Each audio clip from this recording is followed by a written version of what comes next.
first Black American and the first Asian American to serve as Vice President.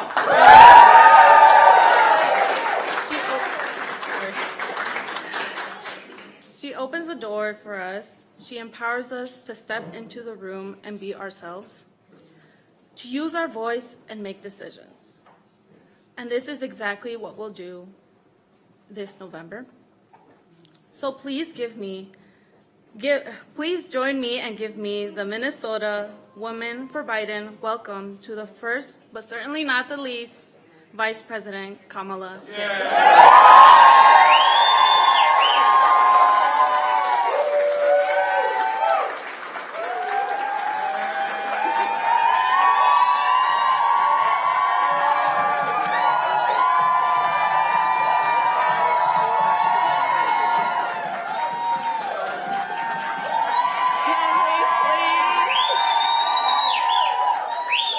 That's why we do what we do, right?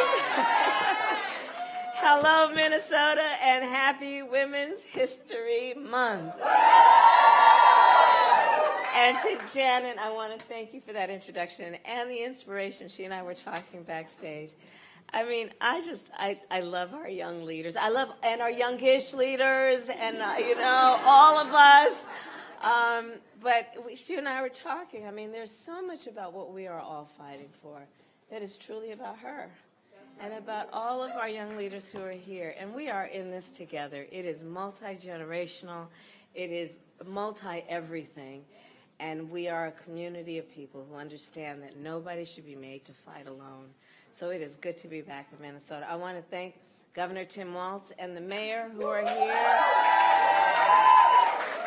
And Madam Speaker, all of the leaders who are here, and thank you for welcoming me back to St. Paul. I want to thank everyone, including, of course, the Majority Leader, Murphy, who I believe is also here, for your leadership. So the victories that you all have won, and in particular at the State House, have once again demonstrated to our nation just how much progress a Democratic trifecta can make. I was talking with your leaders backstage, and I said the beauty of this is not only the success that you all have achieved and what has come out of it in terms of how you've organized and activated, but the beauty of it is also for people who can't imagine what a Democratic trifecta can do. We can point to you, so those who may have never seen what it could look like can now see how we can empower the people, all people, by doing this good work. We are also joined today by Representative Betty McCollum. There she is. She honored me with traveling with me on Air Force Two from Washington, D.C. here today, and I want to thank you. And Representative Ilhan Omar, who is here, with her beautiful daughter, who is vice president at her school. And the two Congress members are, without any question, extraordinary fighters in Washington, D.C. for the people of this state. Senator Klobuchar, let's give a shout out to her. I talked to her on the way here. She wanted to be here, but she's in Washington, D.C. fighting the good fight. And I did serve with her in the United States Senate for a few years, and I have to tell you, she really is a fighter, and she loves the state and the people of the state. So let us, and also on the subject of Senator Klobuchar, let's make sure we send her back to D.C. We need her there, and she's been a wonderful friend and advisor to the president and me. All right, so my mother had many sayings, and she would often say to me, Kamala, you may be the first to do many things, but make sure you are not the last. So I look at the young leaders here today, and I know I will not be the last. And that makes me so joyful. As Vice President, I will tell you also, I have traveled now to at least 20 countries in every hemisphere of our world. And I do believe, and I think many here know, that a measure of the strength of a democracy is based on the status and standing of the women in that country. You can measure the strength of a democracy by evaluating and assessing the strength and the standing of the women. And with the support of the leaders here, President Joe Biden and I then have been intentional about what we do to lift up the status of the women of our nation. And so let's start with the fact that I think we all know when you lift up the economic status of women, families benefit, communities benefit, and all of society benefits. So today we are together with you building a future where every woman has the economic power to support her family and pursue her dreams. Take on, for example, the issue of student loan debt. Women carry nearly 2/3 of all student loan debt. 2/3. So we have canceled nearly $138 billion in student loan debt for almost 4 million Americans and counting, on average more than $30,000 per person. And for public servants, for example, our teachers, can we give a shout out to our teachers? And I know the governor and congresswoman were former teachers, and I don't think anyone ever stops being a teacher, by the way. And so for public servants like our teachers, and more than 70% of whom are women, the average loan forgiveness is over $60,000. Yeah. Thank you. You know, my first grade teacher attended my law school graduation. I love our teachers. To lift up the economic status of women, we have invested in women entrepreneurs and small business owners across our nation.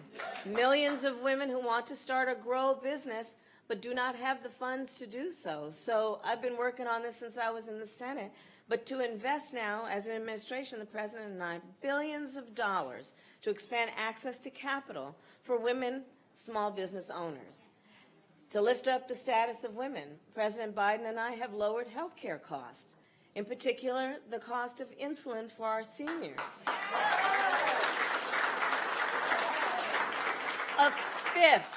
One-fifth of women over the age of 65 have diabetes.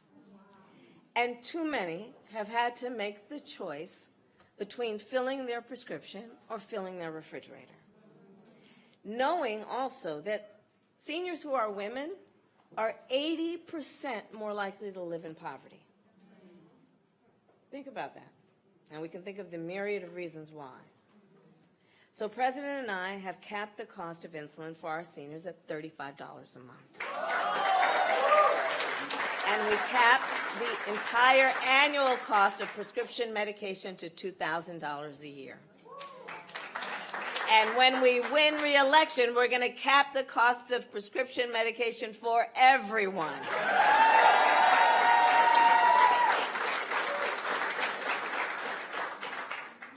On another subject, Minnesota, can we agree that in the 21st century, it should not be the case that in the United States of America, women die at a higher rate in connection with childbirth than women in any other wealthy nation in the world? It's a shame.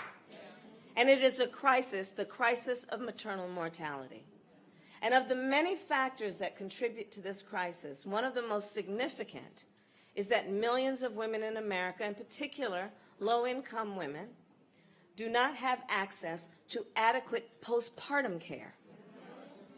In fact, when we took office, I took a look at it, and the vast majority of American women on Medicaid were entitled to only 2 months of coverage for postpartum care. When we took office, only 3 states in our nation offered 12 months of postpartum care. So many of you know me, so you will not be surprised. I said, all right, I'm going to issue a challenge to every state in our nation. Extend Medicaid postpartum coverage from a measly 2 months to 12 months. And I am proud to report, so far a total of 45 states have now answered the challenge.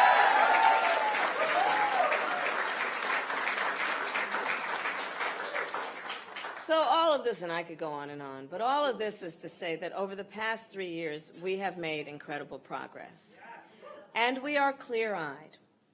even as we fight to lift up the women and all the people of our nation, there are those who are intent on dragging us backward, intent, a full-on agenda that's about taking us back and attacking, full-on attacking hard-fought, hard-won freedoms. The freedom to vote, the freedom to be safe from the horror of gun violence, the freedom to be who you are and love who you love openly and with pride, and the freedom of a woman to make decisions about her own body and not having her government tell her what to do.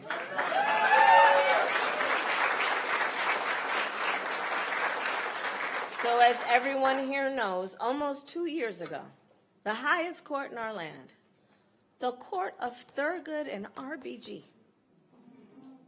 took a constitutional right that had been recognized from the people of America, from the women of America. And since then, in states across our nation, extremists have proposed and passed laws to criminalize healthcare providers and punish women. Laws that threaten doctors and nurses with prison time, even for life. Go to Texas, you'll see that. Simply for doing what? Providing health care. I was at a clinic today with the congresswoman and governor. I mean, let's be clear. And the reporter said, well, you've made history, I guess, again, because, you know, I did. And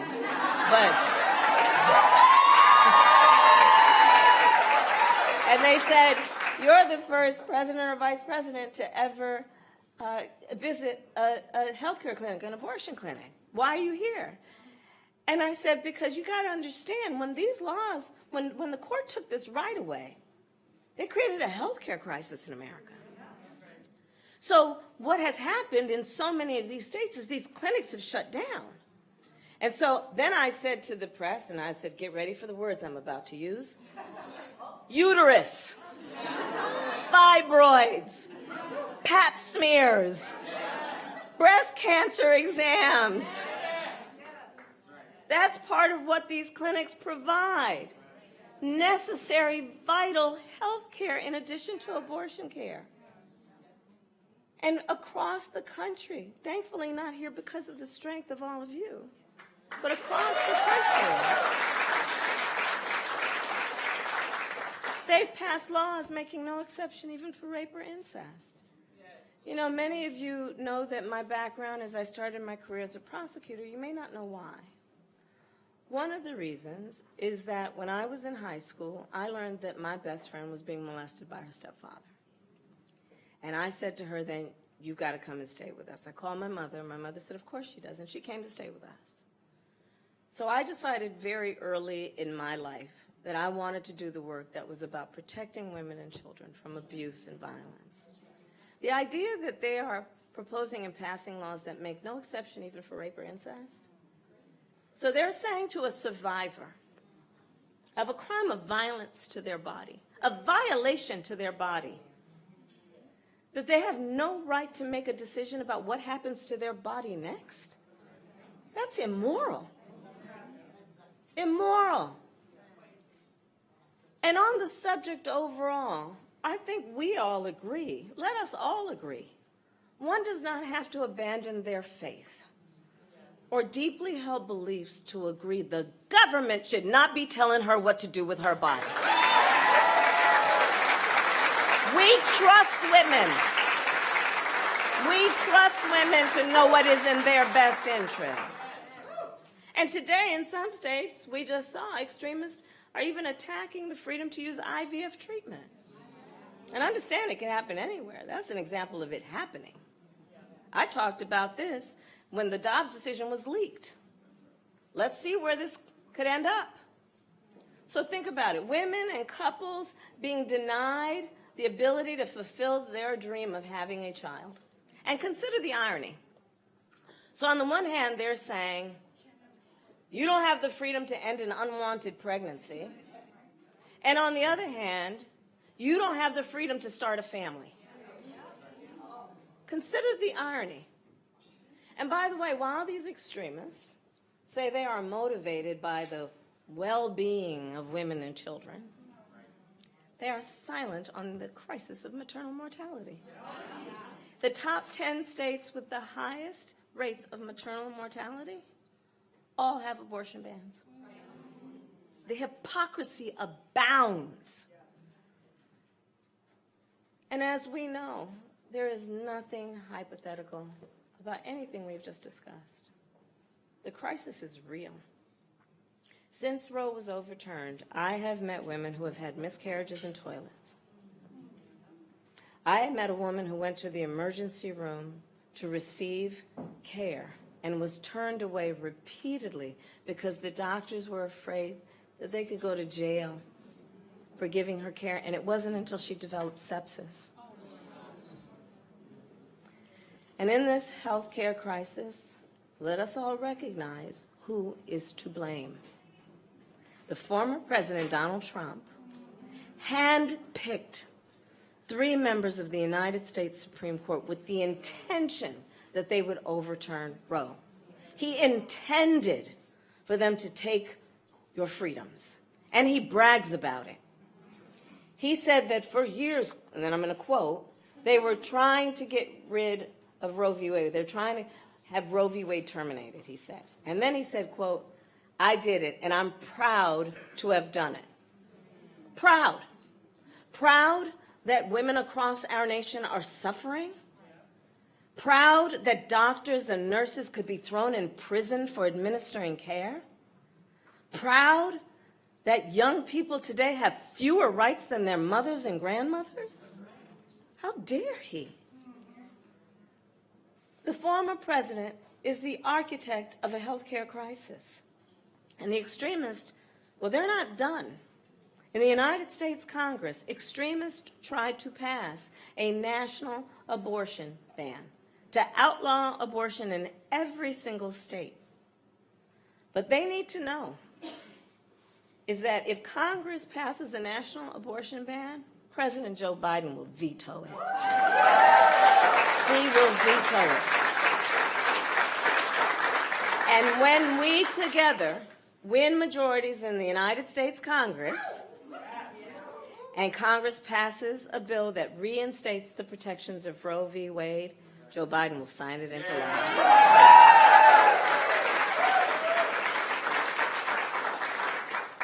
So ultimately, here's the deal as I see it.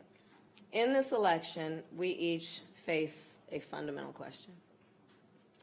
And that question is, what kind of country do we want to live in? Do we want to live in a country of liberty, freedom, and rule of law, or a country of disorder, fear, and hate? And each of us has the power to answer these questions in so many ways, including, of course, at the ballot box. So, Minnesota, in this election, together, let us fight for our freedoms. Let us understand.